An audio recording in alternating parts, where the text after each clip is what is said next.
The mouse of woke destruction is just doing wonderfully lately, isn't he? Star Wars failing, theme parks floundering, a soon-to-be-launched streaming service that is relying on franchises that are on a downward trend thanks largely to wokeness, very bad publicity for being royal dicks, and claims of some shady goings-on, or rather, allegations that they've been cooking the books, which perhaps explains all those mystery theater ticket block sales for Captain Nasty that nobody showed up for. And now they are about to lose one of the only parts of the MCU that could have drawn people into the upcoming woke nightmare known as Phase 4. Far From Home was the end of the MCU as we know it, folks. It's going to be a calamity of horrifically humorous proportions going forward. I'm excited, aren't you? Aren't you all excited for all those wonderfully categorically cast movies that aim to tell us how terrible we are? Spider-Man out of the Marvel Cinematic Universe after Disney split with Sony. Oh no! I guess Disney won't be able to change the character's sexuality after all, which, it should be noted, was against the express wishes of Stan Lee. Karma's a bitch, jerks. Sony expresses disappointment over push by Disney, the parent company of Marvel, for greater share. We're proud of you, Sony. You still have to make up for Ghostbusters 2016, but it's nice to see that somebody out there has the balls to stand up to the evil mouse of wokeness. But this is just PR speak for Sony having made Disney its bitch. Sony Pictures, the studio that owns the film rights to comic book character Spider-Man, has spoken out about the split with Disney that will see the web-slinger booted out of the Marvel Cinematic Universe, much to the delight of long-term comic book fans that were dreading what the woke CU was going to do to poor Spidey. A statement released by Sony on Tuesday night said that the company was disappointed and then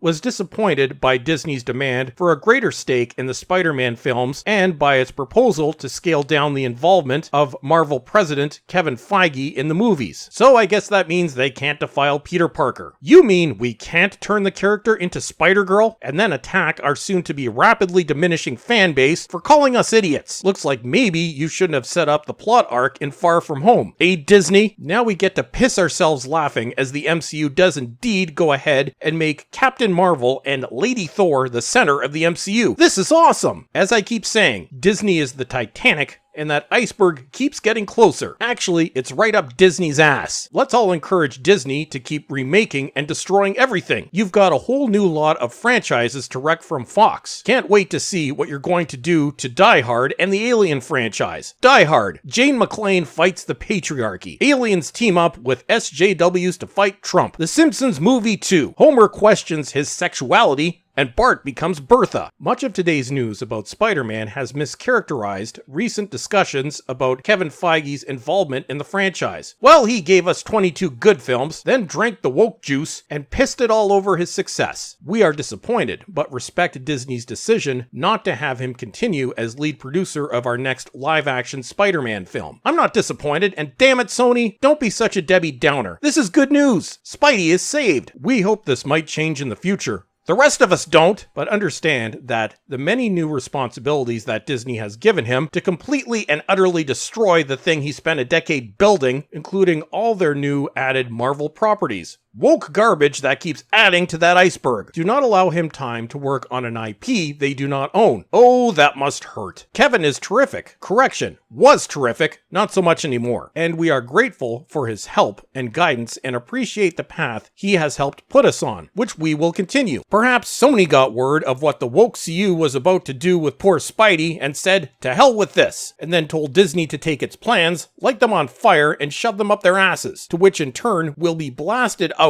as flaming shit to be excreted all over the rest of the woke CU, and they'll never get the stench out. Just ask Marvel Comics. Again, this is awesome. Sony's words present an unusually public condemnation of the outfit whose purchase of Marvel in 2009 for $4 billion has highlighted its box office dominance. Actually, Sony jumped off the Titanic before it hit the iceberg. Negotiations have been underway for some months between Sony and Disney over the future of the property, or translated, Disney tried telling Sony how things were going to go, and, well again, bitch made, with Disney demanding future films, surely to have been woke shit, be financed evenly between the two studios, and Feige act as consulting producer. Thank God that isn't happening. However, Sony wanted to stick to existing terms, which entitled Marvel to 5% of first dollar gross and all merchandising revenue, with the rest going to Sony. The exact ratio is unknown. Disney then queried the depth of Feige's involvement, given the super producer's attachment to other Marvel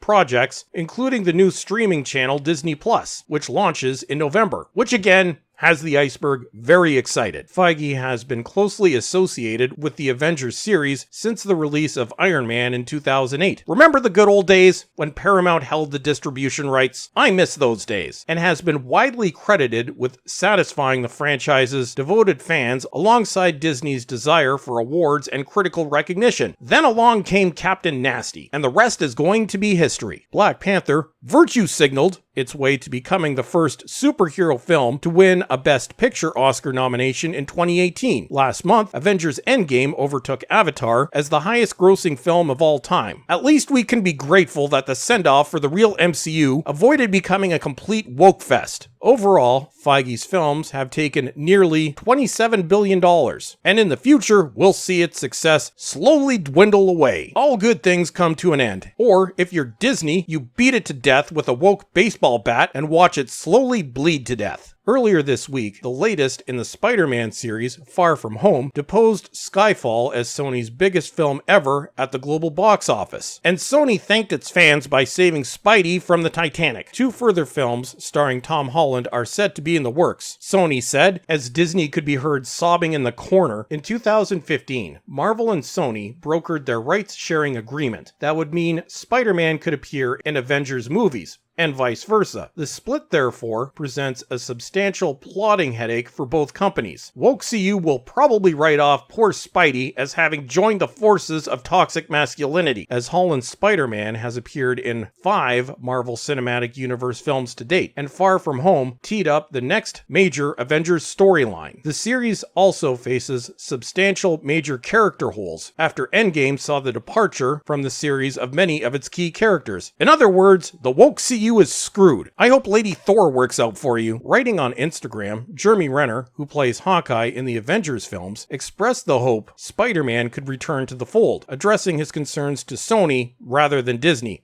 Renner, I like you, man, but let's hope that never happens. Start getting them lifeboats ready, Disney. And that's it for today. Don't forget to subscribe and follow me on Twitter. And as always, everyone, thank you for watching, and have a great day.